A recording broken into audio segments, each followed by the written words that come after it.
నా స్తుతి పాత్రుడా నా యేసయ్యా, నా ఆరాధనకు నీవే యోగ్యుడవయ్యా, నా ఆరాధనకు నీవే యోగ్యుడవయ్యా. నా స్తుతి పాత్రుడా నా యేసయ్యా, నా ఆరాధనకు నీవే యోగ్యుడవయ్యా, నా ఆరాధనకు నీవే యోగ్యుడవయ్యా. నా స్తుతి పాత్రుడా నా యేసయ్యా, నా స్తుతి పాత్రుడా నా యేసయ్యా. నీ వాక్యమే నా పరవశము, నీ వాక్యమే నా ఆత్మకు ఆహారము, నీ వాక్యమే నా పరవశము, నీ వాక్యమే నా ఆత్మకు ఆహారము, నీ వాక్యమే నా పాదములకు దీపము, నీ వాక్యమే నా పాదములకు దీపము, నీ వాక్యమే నా పాదములకు దీపము. నా స్తుతి పాత్రుడా నా యేసయ్యా, నా ఆరాధనకు నీవే యోగ్యుడవయ్యా, నా ఆరాధనకు నీవే యోగ్యుడవయ్యా. నా స్తుతి పాత్రుడా నా యేసయ్యా, నా స్తుతి పాత్రుడా నా యేసయ్యా. నీ కృపయే నా ఆశ్రయము, నీ కృపయే నా ఆత్మకు అభిషేకము, నీ కృపయే నా ఆశ్రయము, నీ కృపయే నా ఆత్మకు అభిషేకము, నీ కృపయే నా జీవన ఆధారము, నీ కృపయే నా జీవన ఆధారము, నీ కృపయే నా జీవన ఆధారము. నా స్తుతి పాత్రుడా నా యేసయ్యా, నా స్తుతి పాత్రుడా నా యేసయ్యా. నా ఆరాధనకు నీవే యోగ్యుడవయ్యా, నా ఆరాధనకు నీవే యోగ్యుడవయ్యా. నా స్తుతి పాత్రుడా నా యేసయ్యా, నా స్తుతి పాత్రుడా నా యేసయ్యా. నీ సౌందర్యము యెరూషలేము, నీ పరిపూర్ణత సీయోను శిఖరము, నీ సౌందర్యము యెరూషలేము, నీ పరిపూర్ణత సీయోను శిఖరము, నీ పరిపూర్ణత నా జీవిత గమ్యము, నీ పరిపూర్ణత నా జీవిత గమ్యము, నీ పరిపూర్ణత నా జీవిత గమ్యము.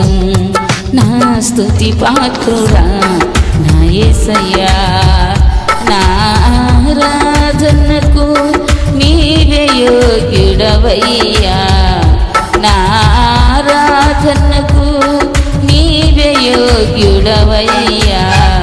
నా స్తుతి పాత్రుడా యేసయ్యా, నా స్తుతి పాత్రుడా నా యేసయ్యా, యేసయ్యా నా యేసయ్యా, యేసయ్యా నా యేసయ్యా, యేసయ్యా నా యేసయ్యా, యేసయ్యా నా యేసయ్యా.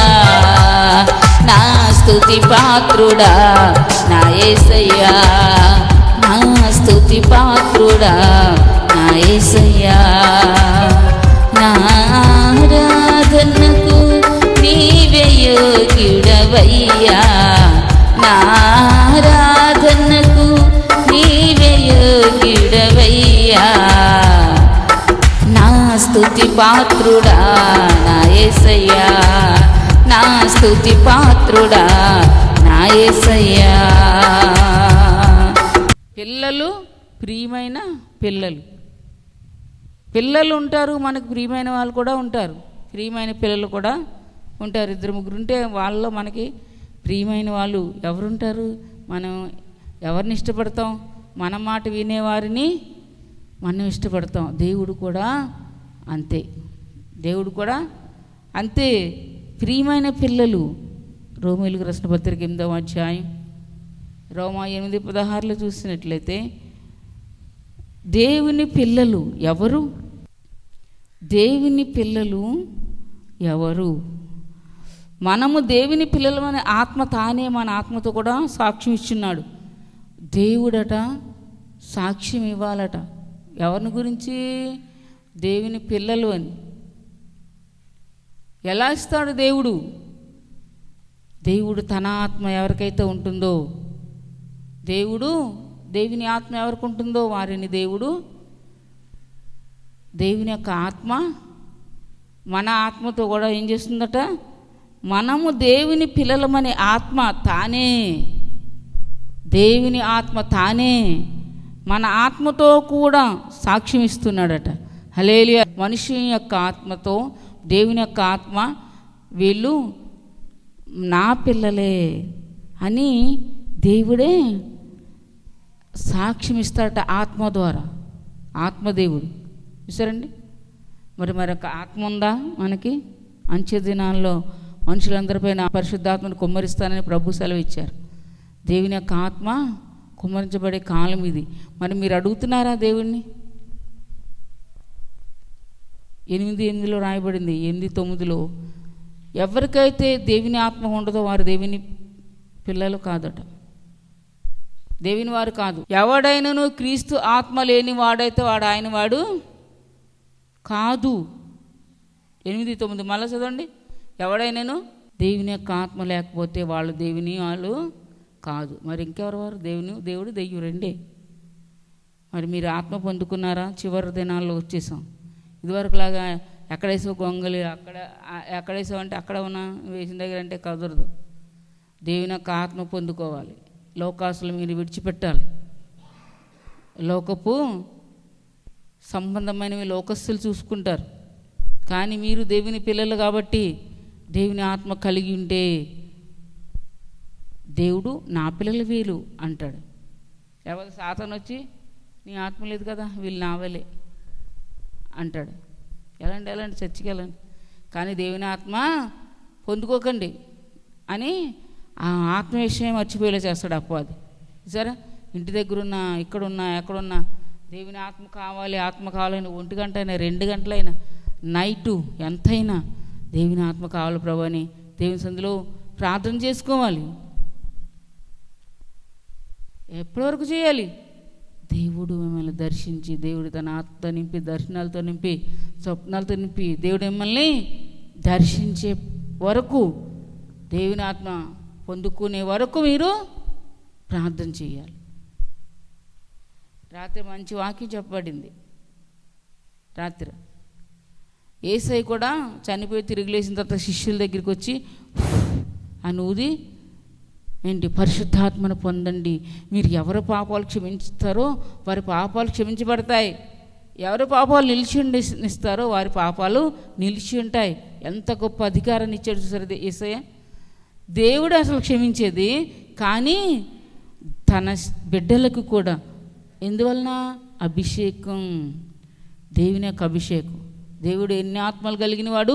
7 ఆత్మలు కలిగిన వాడు దేవుడు. కనీసం నువ్వు ఒక్క ఆత్మ కూడా పొందుకోకపోతే ఎలా? దేవుడికి ఎన్ని ఆత్మలు? 7 నేత్రములు కలిగిన వాడు, 7 ఆత్మలు కలిగిన వాడు. ప్రకటన గ్రంథంలో రాయబడ్డాయి అవన్నీ. మరి ఒక్క ఆత్మ కూడా పొందుకోకపోతే ఎలాగో? ఎలీషా ఎన్ని ఆత్మలు పొందుకున్నాడు? డబల్ పోర్షన్ అడిగాడు చూసారా. ఏలియా దగ్గర నుండి 2 ఆత్మల పాళ్ళు కావాలి నాకు అని అడిగాడు. అంతకుముందు ఇప్పుడు వాక్యంలో చెప్పబడింది.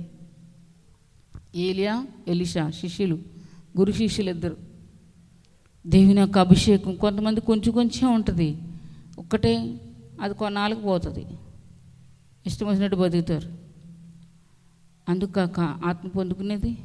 ఆత్మ పొందుకుంటే ఇంకా ఇంకా దేవుళ్ళని నిన్ను ఎదిగిస్తాడు ఆయన. తన బిడ్డలకి ఆయన కాపుదలిస్తాడు, తన భక్తుల్ని ఆయన ఎన్నటన్నిటికీ కాపాడతాడట. హలేలి హలేలి హలేలి హలేలి. భక్తిహీనంగా ఉంటే మాత్రం ఆయన విడిచిపెట్టేస్తాడట. కొన్ని రోజులు చర్చికి వచ్చి, కొన్ని రోజులు చర్చికి రాకుండా, చర్చికి వచ్చి ఇస్తున్నాము కదా అని ఇంటి దగ్గర ప్రార్థన లేకుండా, తెల్లవారుజామున లేచి ప్రార్థన చేస్తున్నారా? తెల్లవారుజామున లేచి ప్రార్థన చేయకుండా, ఇవన్నీ మనం తింటా మానేస్తామా? ప్రతిరోజు 3 పూటలు కావాలి. ఒక పూట ఎట్టి నాకు 2 నిన్న 2 పూటలు తినలేదు, ఒక పూట తిన్నాను అని గొడవ ఆడతారు ఇంట్లో పిల్లలేంటి పెద్దవాళ్ళేంటి. అయ్యో ప్రభా 3 పూటలేని ప్రార్థన చేయలేదు, నేను స్తుతించుకోలేదు, కనపరచలేదు అని అనుకుంటారా? కండ్లు మూస్తాం అని ఎక్కడ ఉండాలి? ఏసే దగ్గర ఉండాల్సిండి. 35,000 ఎకరాలు, ఇంచుమించు 40 ఎకరాలు, అన్నిట్లో గొప్ప గొప్ప ధనవంతులు ఇళ్ళే ఉన్నాయి, వాళ్ళు ఉన్నారు. అనేక మంది పోయారు, మంటల్లో మాడి మసైపోయారు. ఎవరో ఒక సినిమా ఆమె పేరు ఉంది, ఫోటో ఉంది, ఆమె కూడా మొత్తం అందరూ చాలా పేరు పొందినటువంటి స్టార్స్. ఎక్కడ? లోకం దృష్టిలో, లోకస్తుల దృష్టిలో వాళ్ళు నా ఫ్యాన్ అంటారు కదా, వాళ్ళు నా ఫ్యాన్, వీళ్ళు నా ఫ్యాన్, మొత్తం పోయారు అంతా. హల్లెలూయా. చూసారా? ఫ్యాన్ లేదు, ఏంటి ఏసీ లేదు, ఏదీ లేదు, మొత్తం అన్నీ అందరూ పోయారు. గొప్పవాడు దేవుడు మాకు ఇష్టం అని ఎవ్వరూ దేవుడికి ఒక్క ఓటు కూడా రాలేదట. అందరూ 0 వచ్చిందట దేవుని దగ్గర. అందరూ మీటింగ్ పెట్టుకున్నారు, అన్నయ్య చెప్పాడు కదా, దేవుడికి ఒక్క ఓటు కూడా ఎవరు వేయలేదట. దేవుడు అంటే నాకు ఇష్టం చాలని. మొత్తం అందరూ యాక్టర్స్కే, సినిమా యాక్టర్స్కి. వాళ్ళు అలా ఇలా ఎగిరి డ్యాన్సులు వేస్తూ, లోకాన్ని మెప్పిస్తూ, కొంచెం సేపు వాళ్ళ ముందు కనబడుతూ, ఇప్పుడు బూడిదైపోయారు అంతా. వరకు ఉన్నదంతా బూడిదైపోయింది. మన పరిస్థితి ఎలా ఉంటుందో రేపు మనం చెప్పగలమా? చెప్పలేము. హల్లెలూయా. మనము మట్టితో చేసాడు దేవుడు. మట్టి కనుక మనం మన్నైపోతావు ఆదామా అన్నాడు దేవుడు. మట్టితో చేసాడు కనుక మనం మట్టి అయిపోతాం. కానీ దేవుడు ఇప్పుడు ఉంటాడు. పరిశుద్ధ గ్రంథం ఎప్పుడు ఉంటుంది. మనుషులు మనం ఈవేళ ఇంట్లో, రేపు మట్టిలో. నేను రేపు ఉండను మట్టిలో, నేను ఈవేళ కొన్నాళ్ళు బతుకుతాను నేను ఎవరైనా గ్యారంటీ చెప్పగలవా? మన జీవితాలకి అస్సలు చెప్పలేము. హల్లెలూయా, హల్లేలి హల్లేలి హల్లేలి హల్లేలియా. మరొంటిది నా జీవితం, ఎంతో మధురమైనది నీ వాక్యం, నీ చల్లనైన నీడలో నన్ను నివసించని ప్రభు, నీ పరిశుద్ధ పాదములే నన్ను తాకని ప్రభు. Hallelujah hallelujah hallelujah hallelujah hallelujah hallelujah. Thank you Jesus, thank you Lord. దేవుని యొక్క ఆత్మ అభిషేకము ఉంటేనే మీరు దేవుని పిల్లలు, పరలోక రాజ్యం వెళ్ళగలుగుతారు. పరలోక రాజ్యం వెళ్ళాలంటే ఏముంది? అభిషేకం ఉండాలి. అభిషేకం లేకపోతే పరలోక రాజ్యం లేదా? నో ఎంట్రీ లేదు. పరలోక రాజ్యాన్ని చూస్తారంతే, వెళ్ళరు. ఇంకో ప్లేస్ ఉంటుంది అక్కడ, కొత్త ఆకాశం, నూతన ఆకాశం, నూతన భూమి అనే ప్లేస్లో ఉంటారు. పరిశుద్ధాత్మ అభిషేకం లేకపోతే, దేవుని కొరకు జీవించినట్లయితే, చివరి వరకు దేవుని కొరకే జీవించినట్లయితే నూతన ఆకాశం, నూతన భూమి ఉంటుంది తప్ప దైవరాజు, పరలోక రాజు యేసయ్య ప్లేస్లోకి వెళ్ళలేరు. హల్లెలూయా హల్లెలూయా హల్లెలూయా హల్లెలూయా. మనం ఎలా చెప్పగలం అలా అని? యోహాను సువార్త 3వ అధ్యాయంలో చూద్దాం. యోహాను సువార్త 3వ అధ్యాయంలో నికోదేము అనే వ్యక్తి యేసయ్య దగ్గరికి రాత్రి వేళ వస్తాడు. అతను ఒక అధికారి, యూదులకు అధికారి. ఆయన సమాజ మందిరపు అధికారి అంటే ఒక దైవజనుడు. యూదుల సమాజానికి అధికారి, ఒక దైవజనుడు. అధికారిగా ఉన్నాడు గనుక అధికారులందరికీ కూడా భయపడి రాత్రి వేళ యేసే దగ్గరికి వస్తాడు. యేసే అంటే చాలా ఇష్టం. యేసే బోధన్నా, యేసే స్వస్థలన్నా చాటుగా వింటున్నాడు. యేసే గురించి అందరూ కక్ష పెంచుకున్నట్లుగా ఈయన కక్ష పెంచుకోవట్లేదు, ఉన్నట్టుగా వింటున్నాడు, చూస్తున్నాడు. యేసే బోధను వింటున్నాడు, యేసే అద్భుతాలు చూస్తూ ఉన్నాడు. ఇతడు నికోదేము ఇతని పేరు. అయితే రాత్రి వేళ వచ్చాడట యేసు దగ్గరికి. పగటి వేళ వస్తే అందరికీ తెలిసిపోతుంది, పలానా మందిరపు అధికారిగా మీరు పెట్టారు కదా అని అప్పుడున్నటువంటి నాయకుల దగ్గరికి వెళ్ళి చెప్తారేమో అని భయపడిపోయి ఈయన రాత్రి వేళ యేసు దగ్గరికి వచ్చాడట. ఎప్పుడు వచ్చాడండి? రాత్రి వేళ అందరూ పండుకునే టైంలో వచ్చాడట యేసు దగ్గరికి. యోహాను సువార్త, యూదుల అధికారి అయిన నికోదేము అని పరిసర్యుడు ఒకడు ఉండేను. అతడు రాత్రి యందు ఆయన వద్దకు వచ్చాడట. యూదుల అధికారి పరిసయ్యుడు వచ్చి, బోధకుడా, నీవు దేవుని యొద్ద నుండి వచ్చిన బోధకుడు అని మేము ఎరుగుదుము. ఏమన్నారు? బోధకుడా, నువ్వు దేవుని యొద్ద నుండి వచ్చిన బోధకుడు అని మేము ఎరుగుదుము అని చెప్పి, దేవుడు అతనికి తోడై ఉంటేనే కానీ నువ్వు చేయుచున్న సూచక్రియలను ఎవడనో చేయలేడని ఆయనతో చెప్పారట. దేవుడు అతనికి తోడై ఉంటేనే కానీ నువ్వు చేస్తున్నటువంటి అద్భుతాలు ఉన్నాయే, సూచక్రియలు ఉన్నాయో ఎవరో చేయలేరు. నువ్వు దేవుడి దగ్గర వచ్చి నువ్వు బోధకుడు అని మాకు తెలుసు, ఎందుకంటే నీ అద్భుతాల వల్ల మేము తెలుసుకోగలుగుతున్నాం. హలేలి హలేలి హలేలి హలేలి హలేలి. ఆశ్చర్య కార్యాల వల్ల మేము తెలుసుకోగలుగుతున్నాం. నువ్వు దేవుని దగ్గర నుండి వచ్చిన బోధకుడు అని ఆయనతో చెప్పారట. నువ్వు చేస్తున్న సూచక్రియలు ఎవరు చేయలేరు, దేవుని దగ్గర నుండి వచ్చిన వాళ్ళే చేస్తారు అని చెప్పి యేసైతను చెప్పాడు. అందుకు యేసుప్రభు అతనితో అన్నారట, ఒకడు కొత్తగా జన్మించితేనే కానీ అతడు దేవుని రాజ్యమును చూడలేడని నీతో నిశ్చయంగా చెప్తున్నాను. కొత్తగా జన్మ ఉండాలి, పాత అలవాట్లన్నీ పోవాలి, పాత పాపాలు రోత జీవితం అంతా పోవాలి, కొత్తగా జన్మించాలి, నూతనపరచబడాలి. నీ హృదయం నూతనమైనటువంటి మనిషిగా నువ్వు మార్చబడాలి. నువ్వుకున్నటువంటి విగ్రహార్థన సంబంధమైన కొన్ని పాపాలు ఉన్నాయి. నిజంగా విగ్రహార్థన ఉంది. అటువంటి వాటి నుండి వచ్చిన వాళ్ళం కనుక విగ్రహార్థనైన ధనాపేక్ష చంపేయండి అన్నాడు దేవుడు. చదవండి కొలసి 3వ అధ్యాయం 5 నుండి. కొన్ని రకాల పాపాలు ఉన్నాయి అక్కడ. ఆ పాపాలుతో పాటు విగ్రహార్థనైన ధనాపేక్షను చంపేయండి, ఉంచొద్దు అన్నాడు దేవుడు. చంపేయండి అంటే దానినే పోషించి పెంచుతూ దాన్ని బ్రతికిస్తూ ఉన్నారు దేవుని నమ్ముకున్న వాళ్ళు కూడా. మరిది దేవుడు మెచ్చే కార్యమే చెప్పండి. నా పిల్లలు వీళ్ళని ఎలా అంటారు? సాతానుడు అంటాడు వీళ్ళు నా పిల్లలు, ఎందుకంటే నువ్వు చంపేయమన్న వాటిని వీళ్ళు పొంచి పోషిస్తున్నారు, వీళ్ళు కనుక వీళ్ళు నా పిల్లలు. మోషే గారు చనిపోయినప్పుడట ఆ యొక్క డెడ్ బాడీ దగ్గరికి వచ్చి సాతాను అన్నాడట, ఇది నా బాడీ అన్నాడట. మోషే అంటే గొప్ప దైవజనుడు అండి. దైవజనుడిని ఒక మాట అంటే దేవుడు ఆ రోజుల్లో భూమి నెరవేర్చి అన్న వాళ్ళందరినీ మింగేసింది. ప్రాణాలతో కేకలు వేసుకుంటే పాతాళంలో వెళ్ళిపోయారు వాళ్ళు. సంఖ్యాకాండం 16వ అధ్యాయంలో ఎంతమంది అయితే దాతాను, అబీరాము, కోరహులు వారంతా కూడా మోషే మీదకి లేచారు. మీరేనా పరిశుద్ధులు? మేము కూడా పరిశుద్ధులమే, ఎందుకంటే దేవుడు మా మధ్యలోకి వచ్చేస్తున్నాడు, అందుకే అందరూ పరిశుద్ధులమే అని అన్నారు. మోషే సాగిలిపడాడు, అయ్యో ఇలాంటి మాటలు అంటున్నారంటే వీళ్ళని. సాగిలి పెడితే దేవుడు విన్నాడు. అహరోను మోషేల గురించి రమ్మన్నాడు దేవుడు. మీరు ఒక్క నిమిషం పక్క తప్పుకొని వీళ్ళందరినీ బూడి చేసేస్తున్నా అన్నాడు దేవుడు. కోట్ల మంది ప్రభా అరణ్యంలో వాళ్ళు దేవుడు వాళ్ళని చంపడానికి తీసుకెళ్ళారు అనుకుంటారయ్యా, ఐగుప్తీయులందరూ అన్ని శ్రమలు అన్ని అద్భుతాలు చేసి తీసుకొచ్చావు కదయ్యా అని మోషే సాగిలిపడి దేవుడిని బ్రతిమలాడుకుంటారు. సరేలే మిమ్మల్ని ఉండి గొప్ప జనాంగాన్ని నేను పుట్టిస్తానన్నాడు దేవుడు. మరలా సరే అట్టి జనాంగాన్ని మాకు వద్దే అయ్యా, నీ ప్రజలను నువ్వేం చేయొద్దయ్యా అంటే దేవుడు అప్పుడు సరేలే అని పశ్చాత్తాపడ్డాడు దేవుడే.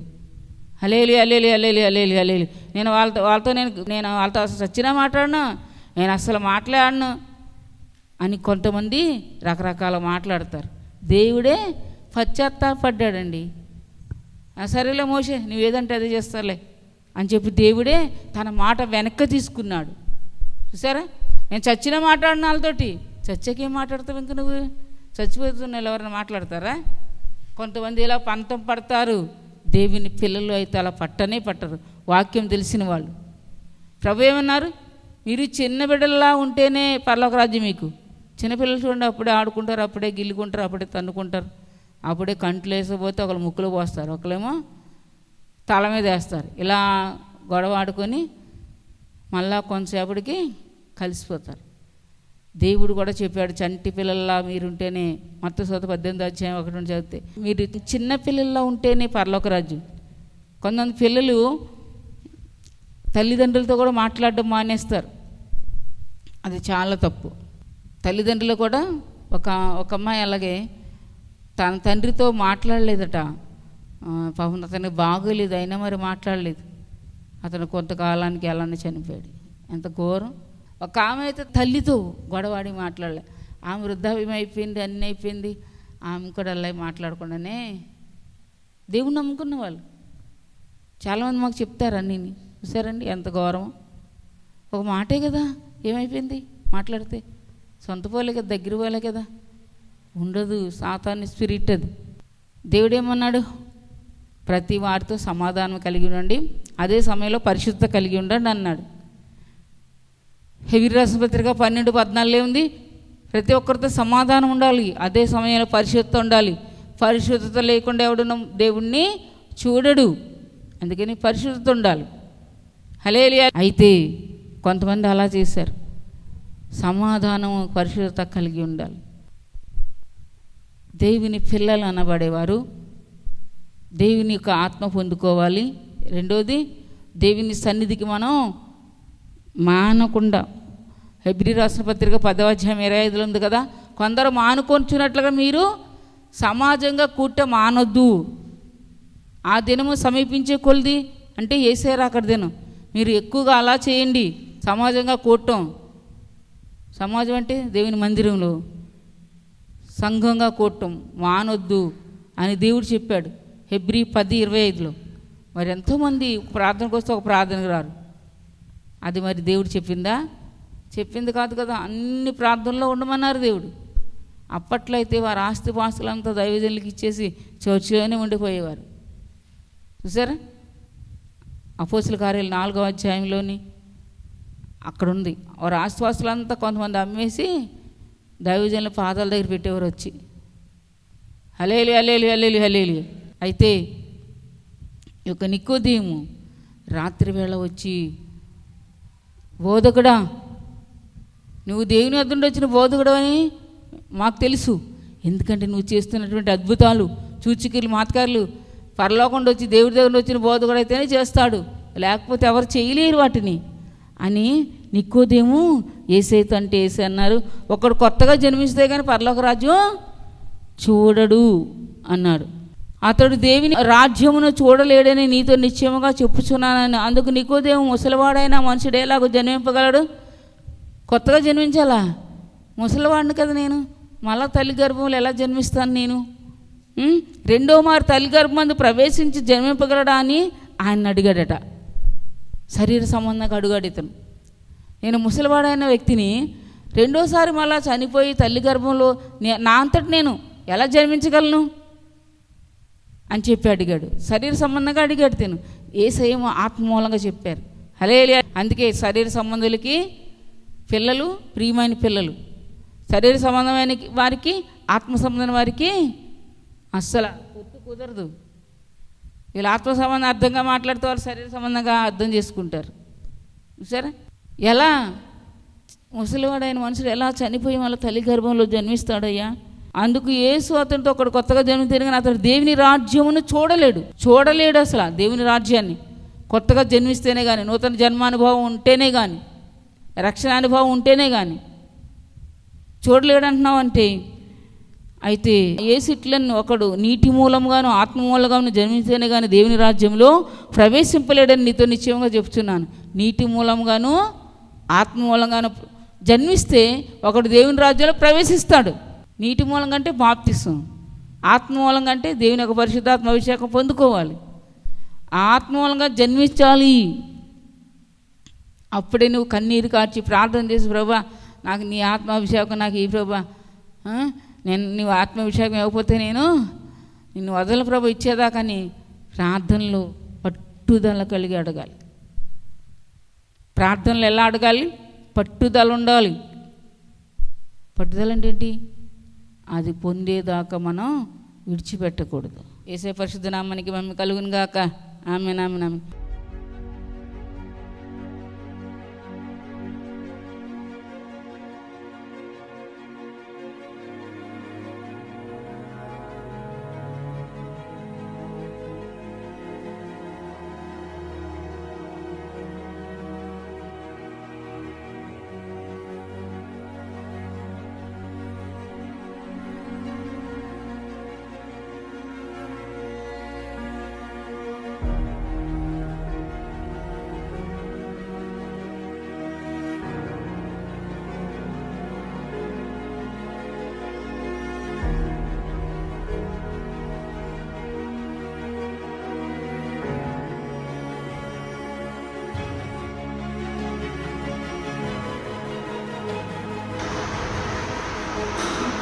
తలనొప్పి తగ్గిందా? ఏది వస్తున్నా చెప్పు. వేసే నన్ను స్వస్థపరిచారు.